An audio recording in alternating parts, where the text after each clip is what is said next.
Hi guys, welcome to big topic. நேற்றிருந்து social மீடியாஸில் viral ஆகிட்டு இருக்கிறது நம்ம தாவேகா பார்த்தோம்னா பிஜேபி கூட கூட்டணி வைக்க போகுது, கூடிய விரைவில் பார்த்தோன்னா இது கூட அறிவிப்பு வெளியாக போகுது அப்படின்ற மாதிரிலாம் பார்த்தோன்னா சில ரூமர்ஸை கிளப்பி விட்டுட்டு இருக்காங்க திமுக சேர்ந்த தொண்டர்கள். எதுக்காக அப்படின்னா அமித்ஷா பார்த்தோன்னா ஒருத்தர் வந்து பேட்டி எடுத்திருக்காரு போல. அந்த பேட்டியில் பார்த்தோன்னா அமித்ஷா கிட்ட ஒரு கேள்வி கேட்டிருக்காங்க. அதாவது தமிழ்நாட்டு கூட்டணி கட்சிகளில் பார்த்தோன்னா தளபதி விஜய் அவர்களோட தாவேகா கட்சி உங்கள் கட்சி கூட கூட்டணி வைக்கும் அப்படின்னு கேட்டிருப்பாங்க போல. அதுக்கு அவர் பார்த்தோன்னா எல்லாமே பார்த்தோன்னா அடுத்தடுத்து உங்களுக்கு வெளியாகும், அந்த டீட்டெயில்ஸ் அடுத்தடுத்து உங்களுக்கு கிடைக்கும், தேர்தல் டைமில் பார்த்தோன்னா அதை பற்றி சொல்லுவோம் அப்படின்ற மாதிரி சொல்லியிருக்காரு போல. இதை உடனே எடுத்துகிட்டு வந்து பார்த்தோன்னா இந்த திமுக தொண்டர்கள் இருக்காங்களா, அவங்க என்ன சொல்லிட்டு இருக்காங்க அப்படின்னா அவர் ஒன்றும் ஆமான்னு சொல்லணும், இல்லை அப்படின்னா இல்லைன்னு சொல்லணும், எதுக்காக இந்த மாதிரி சொல்லியிருக்காரு அப்படின்னு ஒரு கேள்வி முன் வச்சுட்டு வந்துட்டு இருக்காங்க. அவர் எதன் அடிப்படையில் அப்படி சொல்லியிருப்பார் அப்படின்னா கூட்டணி கட்சிகளை பற்றி இப்போதைக்கு வெளியே சொல்ல முடியாது, எந்தெந்த கட்சிகள் கூட்டணிக்கு வரப்போகுது, இல்லை கூட்டணி இருக்கிற எந்தெந்த கட்சி வெளியே போக போகுது அப்படிங்கிறதுல அவருக்கே தெரியாது, அந்த எலெக்ஷன் டைமில் தான் தெரியும். அதனால் அப்போ வந்து லிஸ்ட்டு கொடுக்குறோம் அப்படின்னு தான் சொல்லியிருக்காரே தவிர தாவேக அந்த கட்சி வந்து ஜாயின் பண்ண போதா இல்லையா அப்படிங்கிறத பற்றி சொல்கிறேன் அப்படின்னு அவர் மீன் பண்ணவே இல்லை. இவங்க அது ஒரு விஷயம் எடுத்து பார்த்தோன்னா கிளப்பி விட்டுட்டு இருக்காங்க. சரி, ஓகே, ஃபர்ஸ்ட் தாவேக எப்படி பார்த்தோன்னா பிஜேபி கூட கூட்டணி வைக்கும் அப்படிங்கிற ஒரு கேள்வியை நம்ம முன்வைக்கலாம். தளபதி பிஜேபியில் இறக்கி விடப்பட்ட ஒரு நபர் தான், பிஜேபியோட பி டீம்னு சொல்லிட்டு இருக்காங்களே. விஜய் அவர்கள் கட்சி ஆரம்பிக்கும் போதே சொன்ன முதல் வார்த்தை என்ன அப்படின்னா அரசியல் எதிரி திமுக, கொள்கை எதிரி பிஜேபின்னு சொல்லிட்டாரு. அதாவது சிம்பிளாக சொல்லணும் அப்படின்னா தாவேகோட கொள்கை தலைவர்கள் யார் அப்படின்னா பெரியார், அம்பேத்கர். இவங்களுக்கும் பிஜேபிக்கும் என்ன சம்மந்தம் இருக்குது அப்படின்னா சம்மந்தம் கிடையாது. இவங்கெல்லாம் பார்த்தோன்னா அவங்கள முற்றிலும் எதிர்க்கக்கூடிய ஒரு நபர்கள். ஸோ அப்படி பிஜேபி எதிர்க்கக்கூடிய ரெண்டு மிக முக்கியமான கொள்கை தலைவர்களை வச்சிருக்கிற தாவேகா ஃபர்ஸ்ட் எப்படி பார்த்தோன்னா பிஜேபியோட கூட்டணி வைக்கும் அப்படிங்கிற ஒரு அறிவு கூட பார்த்தோன்னா இல்லாமல் இவங்க பேசிகிட்டு இருக்காங்க. ஸோ அப்படி பண்ணால் பார்த்தோன்னா கட்சியை கழிச்சிட்டு போயிட வேண்டியது அப்படின்ற லெவலுக்கு தான் இருக்கும். அவங்க நேர் எதிராக இருக்கிறவங்களுக்கு கூட பார்த்தோன்னா எப்படி வந்து விஜய் அவர்கள் கூட்டணி கட்சி வைப்பார். கொள்கை எதிரி பிஜேபின்னு சொன்னதுக்கப்புறமா கூட்டணி வைப்பாங்க அப்படின்னு எப்படி பார்த்தோன்னா இந்த தற்கொலைத்தனமான பேச்சு இவங்க பேசிகிட்டு இருக்காங்க அப்படிங்கிறத நம்மளுக்கு புரியல. சில பேர் பார்த்தோன்னா அப்படி ஒரு பொய் சொல்லி தான் பார்த்தோன்னா விஜயோட கட்சி ஆரம்பிக்க வச்சு தமிழ்நாட்டில் விட்டுருக்காங்க அப்படின்னு சொல்லி அதுக்கு ஒரு முட்டு கொடுப்பாங்க. இதுதான் திமுகவோட நிலைப்பாடு. இப்போ அதிமுகவும் பிஜேபியும் கூட்டணி அறிவிப்பு வெளியானோடனே நம்ம தளபதி ஃபர்ஸ்ட் அறிக்கை விட்டார். ஆல்ரெடி பார்த்தோன்னா இருந்த முதல் பங்காளி பார்த்தோன்னா கூப்பிட்டு வச்சுட்டாங்க. அதுக்கப்புறமா வெளியே தெரியாத பங்காளி திமுக அப்படின்னு பார்த்தோன்னா எதிர்த்திருந்தார்.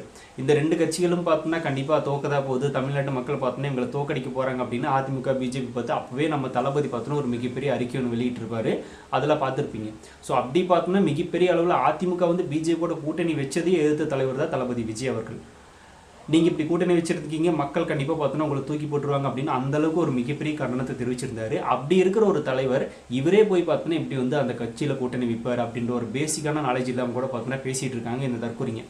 அது எல்லாத்தையும் விட இப்போ எடப்பாடி அவர்கள் பற்றி இவங்க பேசுகிறதே கிடையாதுன்னு சொல்லிட்டாங்களே. இந்த ஒரு வார்த்தையை உங்களை பார்த்தோன்னா மக்கள் கண்டிப்பாக தோக்கடிச்சிருவாங்க அப்படின்னு சொல்லி எதுக்கிறது தவிர வேறு எந்த ஒரு வார்த்தை பார்த்தோன்னா அதிமுகவை எடுத்து பேசுகிற மாதிரி இருக்கும். இந்த வார்த்தையை தவிர வேறு ஏதாவது வார்த்தைகள் வேணுமா அப்படின்றத நம்ம கேட்கக்கூடிய ஒரு கேள்வி.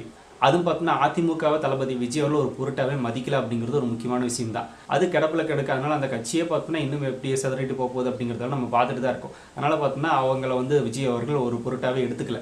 இப்போ ஆளுங்கட்சியாக இருக்கிற திமுகவை நோக்கி தான் பார்த்தோன்னா தளபதி விஜய் அவர்களோட ஃபோக்கஸ் இருக்குது. அப்படி இருக்கும்போது அதை பற்றி தான் பேசுவார் அதிகமாக. ஸோ அதனால தான் அவரும் பேசிகிட்டு இருக்காரு. இப்போ இவங்க பார்த்தோன்னா எதுன்னு சொல்லணும்ல, விஜய சங்கின்னு சொல்லணும், பிஜேபியோட பி டீம்னு சொல்லணும்.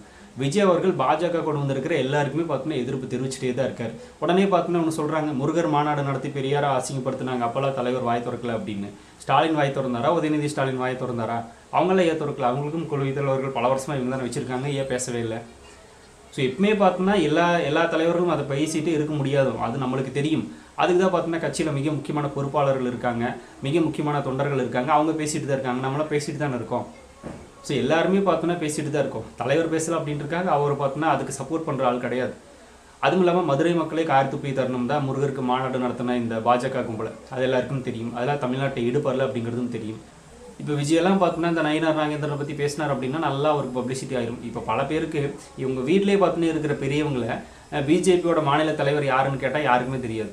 நயினார் நாகேந்திரன் அப்படின்னு சொல்ல மாட்டாங்க, யாருக்குமே தெரியாது. அப்படி தெரியாத ஒரு நபரை விஜய் அவர் பேசினா கூட பார்த்தோன்னா மக்களுக்கு தெரியறதுக்கு வாய்ப்பு இருக்குது. அதனால கூட அவர் பேசாமல் விட்டுருக்கலாம்.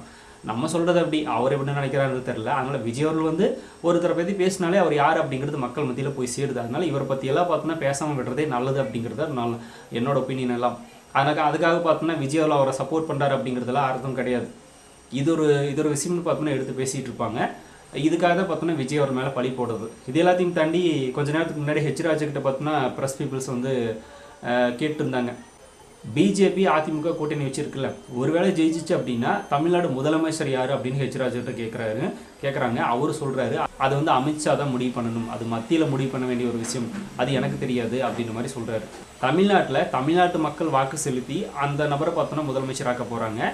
அந்த முதலமைச்சர் யார் அப்படிங்கிறது தேர்ந்தெடுக்க வேண்டியது பார்த்தோன்னா தமிழ்நாட்டில் இருக்கிற இவங்க கிடையாது, மத்தியில் ஆண்டுட்டு இருக்கிற பிஜேபி தான் அதை முடிவு பண்ணும் அப்படின்னு சொல்றாங்க. பிஜேபியில் இருக்கிறவங்க என்னமோ பார்த்தோன்னா இங்கே பெரிய அளவில் இருக்கிற மாதிரியும், பிஜேபி பார்த்தோன்னா பல எம்எல்ஏ எம்பிக்களை கையில் வச்சிருக்கிற மாதிரியும், இல்லை பிஜேபி தான் ஆட்சி நடத்துகிற மாதிரியும் பார்த்தோன்னா ஒரு கேள்வியை கேட்குறாங்க. அதுக்கு அவர் பதில் சொல்கிறாரு. ஸோ அப்படியே ஜெயிச்சாலும் அதிமுக தான் பார்த்தோன்னா இங்கே பெரும்பான்மையான வாக்குகளை வாங்குமே தவிர பிஜேபி அதிகமான வாக்குகளை வாங்காது. ஏன்னா அவங்களுக்கு இந்த ஒரு வேல்யூவே தமிழ்நாட்டில் கிடையாது. அப்படி இருக்கிறப்போ இவங்க எப்படி பார்த்தோன்னா முதலமைச்சரை முடிவு பண்ணுவாங்க அப்படின்றத நம்மளுக்கு தெரியல.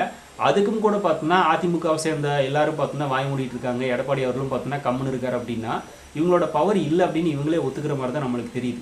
மக்கள் வாக்கு செலுத்துறாங்க அப்படின்னா அது அதிமுகவுக்கு தான் அதிகமான பர்சன்டேஜ் இருக்கும் தமிழ்நாட்டில், பிஜேபிக்கு இருக்காது. அப்படின்னா முடிவு பண்ண வேண்டியது இவங்க தானே. இவங்களோட முடிவு இல்லாமல் அதை வந்து மத்தியில் ஆள்ற அமித்ஷா, மோடி இவங்க தான் முடிவு பண்ணணும் அப்படின்னு தமிழ்நாட்டில் ஒருத்தர் பேசிகிட்டு இருக்கிறாரு. அப்படின்னா இவங்கெல்லாம் ஜெயிச்சா தமிழ்நாட்டில் என்னத்தை கிழிக்க போகிறாங்க அப்படின்ற மாதிரி ஒரு கேள்வி நம்மளுக்கு தோணுதா இல்லையா? இப்படி இருக்கிற நபர்கள் கூட தளபதி வேற கூட்டணி வைக்கணுமாமா, கூட்டணி வச்சிருவாருன்னு சொல்லிட்டு இருக்காங்க. இதெல்லாம் பார்த்தோன்னா மிக முக்கியமான கட்டுக்கதைகள். தயவு செஞ்சு இதெல்லாம் யாரும் நம்பிடாதீங்க. இது திமுக நபர்கள் பரப்பக்கூடிய ஒரு பொய். தாவேகா கட்சி ஆரம்பித்த உடனே பார்த்தோன்னா கொள்கை எதிரி பாஜகன்னு சொன்ன விஜய் அவர்கள் எப்படி பிஜேபி கூட கூட்டணி வைக்க முடியும், இது சாத்தியமே கிடையாது அப்படின்னு தான் விஜயாவில் கட்சியை கலைச்சிட்டு போயிடணும், அதுதான் நடக்கும். ஸோ இது கூட தெரியுமா பார்த்தோன்னா பேசிட்டு இருக்கிற இந்த நபர்களுக்கு வேறு என்னத்தை சொல்லி புரிய வைக்கிறது அப்படிங்கிறது நம்மளுக்கு தெரியல. இவங்க சொல்லுவாங்க உடனே அதையே பண்ணல இதையே பண்ணல அப்படின்னு. இவங்களுக்கு பார்த்தோன்னா அப்பப்போ விஜயாவில் ஏதோ ஒன்று பண்ணிகிட்டே தான் இருந்தால் தான் இவங்க நம்புவாங்க போல். இவங்க நம்புறதுக்காகலாம் விஜயாவில் பார்த்தோன்னா பொழுதுனிக்கு அதை பண்ணிகிட்டே இருக்க முடியாது. அவரோட வேலையை அவர் பார்த்துட்டு இருக்காரு. அவருக்கு யார் அரசியல் எதிரி கொள்கை எதிரி அப்படிங்கிறது அவருக்கும் தெரியும், எங்களுக்கும் தெரியும். இதெல்லாம் விட விஜயாவில் இப்போ தான் அரசியலுக்கு புதுசுன்னு இவங்களே சொல்கிறாங்களே, கற்றுக்கிட்டும் கொஞ்சம் கொஞ்சமாக பார்த்தோன்னா பழக போகிறாரு. இப்போ என்ன உங்களுக்கு பிரச்சனை? உடனே பார்த்தோன்னா எல்லாத்தையும் பண்ணணும் அப்படின்ற அவசியம் கிடையாது இல்லை. அவர் கொஞ்சம் கொஞ்சமாக கற்றுக்கிறாரு, நாங்களும் கற்றுக்குறோம், அவ்வளோதானே. ஃபியூச்சரில் பார்த்தோன்னா கண்டிப்பாக இது வேறு மாதிரி இன்னும் அடி இருக்கும் தாவேக்கா, அதில் எந்த வித மாற்றமும் இல்லை. எலெக்ஷனுக்கு அப்புறம் தரமாக இருக்குன்னு நினைக்கிறேன், பொறுத்திருந்து பார்ப்போம். ஸோ இந்த மாதிரி பிஜேபியோட விஜய் கூட்டணி வைக்க போகிறாரு அப்படின்றதெல்லாம் பார்த்தோன்னா முழுக்க ஃபேக் நியூஸை தயவு செஞ்சு யாரும் நம்பாதீங்க. அதுக்குண்டான எந்த அவசியமும் தாவேக்காக கிடையாது, அதில் எந்த வித மாற்றமும் இல்லை. ஸோ நீங்கள் என்ன நினைக்கிறீங்க அப்படிங்கிறத கமெண்ட்டில் ஷேர் பண்ணுங்கள். அப்படியே பிக் டாபிக் சேனல் யாராவது சப்ஸ்கிரைப் பண்ண முடிந்தால் மறக்காமல் சப்ஸ்கிரைப் பண்ணிக்கோங்க. நிறைய big topics, political news, trending news, cinema updates இப்படி நிறைய நம்ம சேனலில் தொடர்ந்து வரப்போகுது.